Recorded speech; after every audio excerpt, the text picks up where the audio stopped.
ایک بات میں آپ کو قطعی طور پر یقین دلاتا ہوں کہ جماعت احمدیہ کا 100% قرآن کریم کی ہر آیت پر ایمان ہے، اور یہ وہ جماعت ہے جس کا یہ عقیدہ ہے کہ ناسخ اور منسوخ کی کوئی حقیقت نہیں ہے۔ قرآن کریم کا ایک شوشہ، ایک ذرہ بھی منسوخ نہیں ہوا، کیونکہ جس وقت بھی آپ نسخ منسوخ مان جائیں گے، کچھ آیتیں مٹانے والی آ جائیں گی، کچھ مٹنے والی بن جائیں گی، اور قرآن کریم جو فرماتا ہے لا ریب فیہ، اس میں ریب داخل ہو جائے گا۔ اس لیے اگر نعوذ باللہ من ذالک جماعت احمدیہ قرآن کی کسی آیت پر ایمان نہیں لاتی تھی تو پھر نسخ منسوخ کے عقیدے کو تو ماننا چاہیے تھا، یہ کہہ دیتے کہ یہ منسوخ ہو گئی۔ ہرگز ایسی بات نہیں، ہم سچے ہیں، صادق ہیں اپنے قول میں، اپنے ایمان میں صادق ہیں۔ آن حضرت صلی اللہ علیہ وآلہ وسلم کو خاتم النبیین مانتے ہیں، ہر اس معنی میں مانتے ہیں جس معنی میں صلحائے امت اور عرب استعمال سے لفظ خاتم کے معنی ثابت ہیں۔ آج اگر عرب علماء بعض مجھ سے بات کرتے ہیں تو یہ کہتے ہیں کہ ہم عربی دان، ہم عرب میں پیدا ہونے والے، تم ہماری زبان ہمیں سکھاتے ہو، تمہارا کیا حق ہے کہ خاتم کے ایسے معنی کرو جسے ہم اعلان کر دیتے ہیں کہ جھوٹے اور غلط، سعودی عرب سے اعلان ہو جاتا ہے، مصر سے ہو جاتا ہے، تمہاری بات ہم کیوں مانیں؟ پھر تم تو پنجابی، تمہیں تو عربی بولنی بھی نہیں آتی۔ اس کا میں جواب یہ دیتا ہوں کہ مجھ سے میرا بحث کا کوئی حق نہیں، بالکل ٹھیک فرما رہے ہیں، لیکن محمد مصطفیٰ صلی اللہ علیہ وآلہ وسلم کا حق رہتا ہے قائم، آپ کے صحابہ کا حق رہتا ہے۔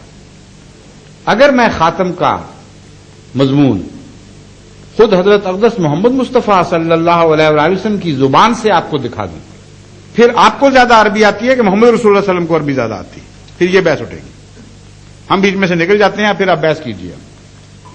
اولین صحابہ سے اگر ثابت کر دوں کہ خاتم کا وہ مفہوم مطلب نہیں ہے جو آج کے بعض علماء عرب ہوں یا غیر عرب قرآن کی طرف منسوب کر رہے ہیں، بلکہ وہ مطلب ہے جس کو ہم مانتے ہیں، اور یہ صحابہ کا عقیدہ تھا، پھر آپ بحث کیجئے۔ وہ عرب صحابہ صلحائے عربی نہیں تھے، بلکہ عربی کے لحاظ سے آج کی بگڑی ہوئی عربی سے تو بہت بہتر عربی جانتے تھے۔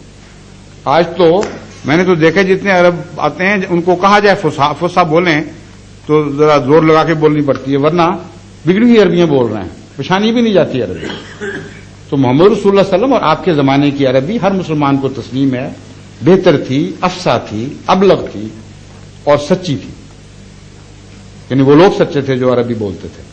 اب سنیے، آن حضرت صلی اللہ علیہ وآلہ وسلم نے حضرت علی رضی اللہ تعالیٰ عنہ کو مخاطب کر کے فرمایا، انا خاتم النبیین و انت خاتم الاولیاء۔ یہ لفظ آگے پیچھے ہو سکتے ہیں مگر قطعی طور پر یہ لفظ موجود ہے۔ فرمایا کہ میں خاتم النبیین ہوں یا علی، اور تو خاتم الاولیاء ہے۔ اور یہی حدیث دوسرے لفظوں میں خاتم الاصفیاء کے معنوں میں کے لفظوں کے ساتھ استعمال ہوئی، اور یہ حدیث شیعہ فرقوں کی کتب میں بھی موجود اور سنی فرقوں کی کتب میں بھی موجود، اسی لیے حضرت علی رضی اللہ تعالیٰ عنہ کو خاتم الاولیاء کا لقب دیا جاتا ہے۔ آپ نے اپنے خاتم النبیین کے ساتھ جوڑ کر بیان فرمایا ہے۔ میں یہ پوچھتا ہوں، ان ظاہر صاحب سے پوچھیے آپ جنہوں نے سوال کیا کہ کیا اس بات پر آمادہ ہیں کہ یہاں جو معنی خاتم کا آپ ایک حصے میں کرتے ہیں دوسرے میں بھی وہ تسلیم کر لیں؟ اگر وہ آمادہ ہو جائیں تو بحث ختم ہو جاتی ہے۔ پھر آپ ان سے پوچھئے کہ بتائیے خاتم الاولیاء کا کیا مطلب ہے؟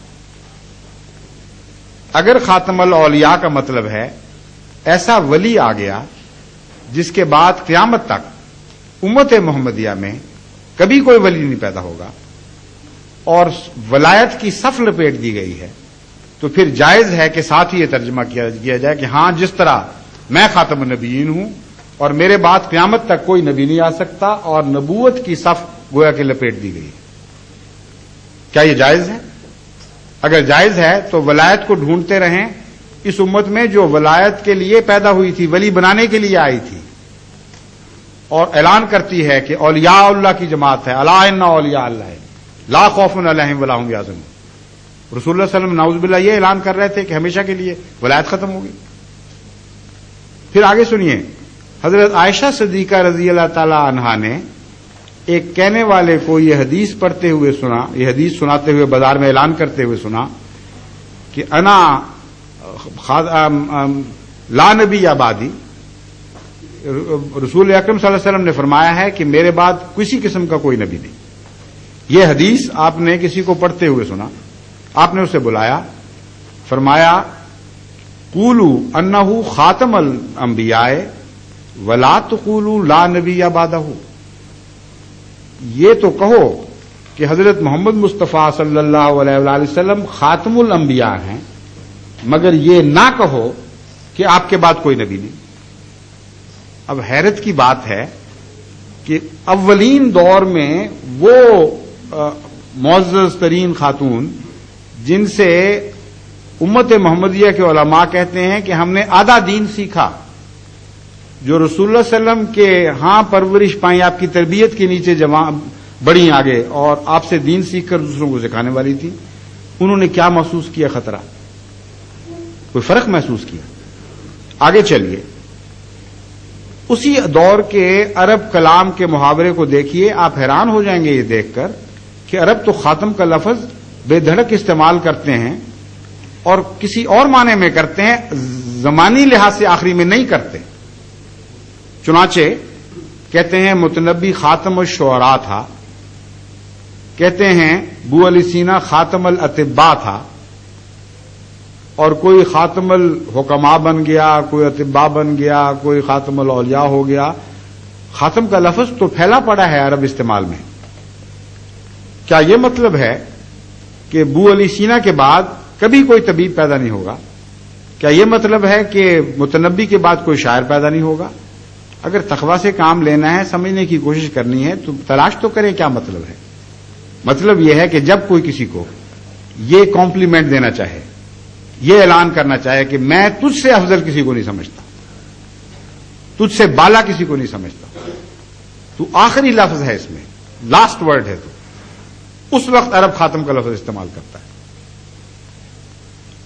انسان کے استعمال میں تو غلطی ہو سکتی ہے، متنبی کے بعد بھی اس سے بہتر آ سکتے تھے، لیکن متنبی کو خاتم کہنے والے نے، متنبی کو خاتم کہنے والے نے انہی معنوں میں خاتم کہا کہ میرے نزدیک تیرا مقام شعراء میں سب سے افضل ہے. اور بو علی سینا کو اطباء میں خاتم کہنے والے نے یہی مراد لی کہ اس کا مقام سب سے افضل ہے. انسان جیسا کہ میں نے بیان کیا، نہ عالم الغیب، نہ اس کو ذاتی طور پر دل میں ڈوبنے کی طاقت، اس کو کیا پتا کہ کیسا ہے، مگر اللہ جب گواہی دیتا ہے، اور اللہ نے ایک بار گواہی دی ہے خاتم کی.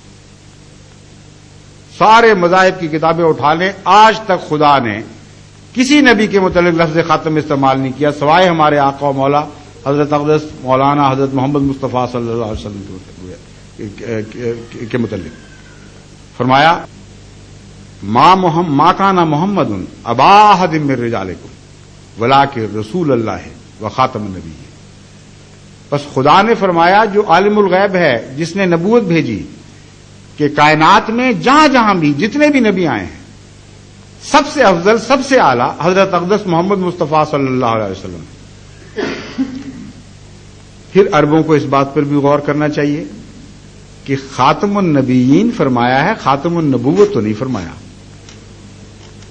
خاتم النبیین، خاتم الشعراء، یہ اسم کی طرف مضاف ہو رہا ہے اور اسم مصدر کی طرف مضاف نہیں ہو رہا.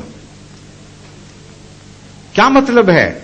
مطلب یہ ہے کہ جتنے بھی اس گروہ کے وجود ہیں، ان گروہوں میں خاتم ہے. اب خاتم ہے کیا، اس کو جب آپ سمجھیں تو معاملہ اور بھی کھل جائے گا. خاتم انگوٹھی کو نہیں صرف کہتے، بلکہ ایسی انگوٹھی کو کہتے ہیں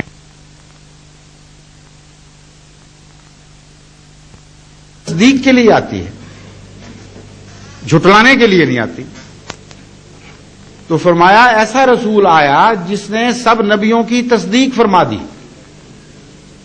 چنانچہ دوسرا معنی یہ بنا کہ خاتم کا مطلب مصدق آ گیا نبیوں کا. اور یہ بات جو ہے، یہ حیرت انگیز اسلام کی سچائی کا اعلان ہے. عجیب بات ہے، جو مسلمان ان معارف کو نہیں سمجھتے وہ اس سے فائدہ ہی نہیں اٹھاتے. قرآن یہ اعلان فرما رہا تھا کہ آج تک دنیا میں کوئی ایسا نبی نہیں آیا جس نے تمام دنیا کے نبیوں کی تصدیق کی ہو. یہ تاریخی انقلابی واقعہ پیدا ہوا ہے کہ محمد مصطفیٰ صلی اللہ علیہ وآلہ وسلم ظاہر ہوئے جو یہ اعلان کر رہے ہیں کہ دنیا میں جس دنیا کے پردے پہ بھی کوئی نبی آیا وہ خدا کا نبی ہو سچا تھا اور سب پر ایمان لانا جزو ایمان قرار دے دے. لا نفرق بین احد من رسلہ، یہ اعلان کر دے کہ ہم کسی رسول پہ فرق نہیں کرتے، ہم سب پر ایمان لاتے ہیں. اب اگر کوئی شخص دنیا میں اس چیلنج کو قبول کرنے والا ہے، مجھے دکھائے لا کر کتاب کوئی. ساری دنیا کے الہی صحیفوں میں قرآن کریم کے سوا کسی نے اپنے رسول کو نہ خاتم کہا اور نہ کسی دنیا کے رسول نے کسی بھی مذہب میں تمام دنیا کے رسولوں کی تائید کی اور ان پر ایمان لانا ضروری قرار دیا.